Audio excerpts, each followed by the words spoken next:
Ponemon. I'm chairman and founder of Ponemon Institute. And we're a research company focused on privacy and data protection. We operate in continue to do interesting research on a whole bunch of topics, including mobility. And so you do research on behalf of corporations related to security issues and mobility. What are some of those companies? Well, we work with a common cast of large IT organizations. We've done research with Microsoft and Intel and HP and many leading organizations, not only in the United States but in other parts of the world. We also work with companies that are specializing in information security solutions. And around the topic of security, I recently had the opportunity to talk to Kevin Mitnick about some of his legendary days of being on the run and some of his secrets from a hacking perspective. He talked about the fact that there's a human element to things, and sure, you can have a great encryption service and have everything secure, but there is a social engineering or human element to it. Are you finding that to be the case as well in your research? It seems that the issue of information security is a balancing act, and I think it's more like an 80 or 20 type rule.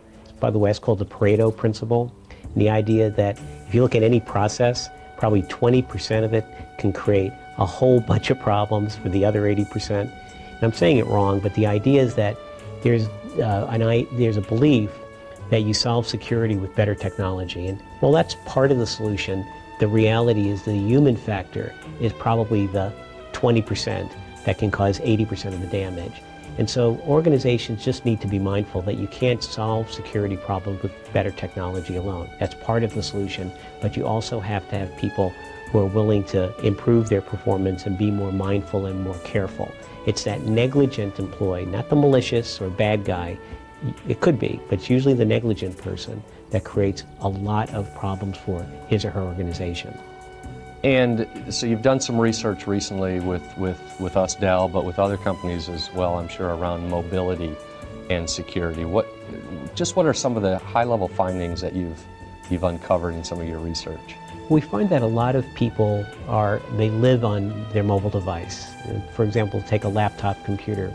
An organization can say, it's never appropriate to download your MP3, your LimeWire, or iTunes. Mm-hmm. But if you want to listen to music when you're working, and it's your laptop computer, sort of, you're going to download software. And sometimes the software that's downloaded could actually create all sorts of security risks, especially if it's a peer-to-peer file structure.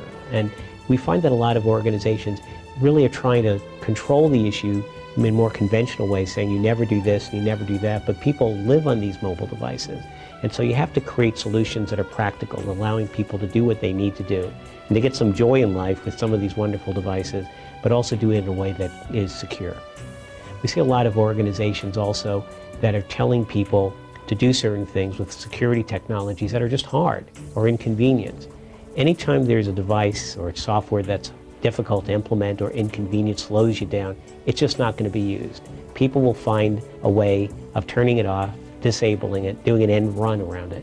So mobile devices are different than the old clunky computer. A lot of organizations take the same old vanilla security policy that applied to mainframe computers and try to apply it to a laptop computer or even a small mobile device, a Treo, a BlackBerry, any PDA, an iPhone, an iPod, any information, any device that can capture information is potentially a threat to that organization. So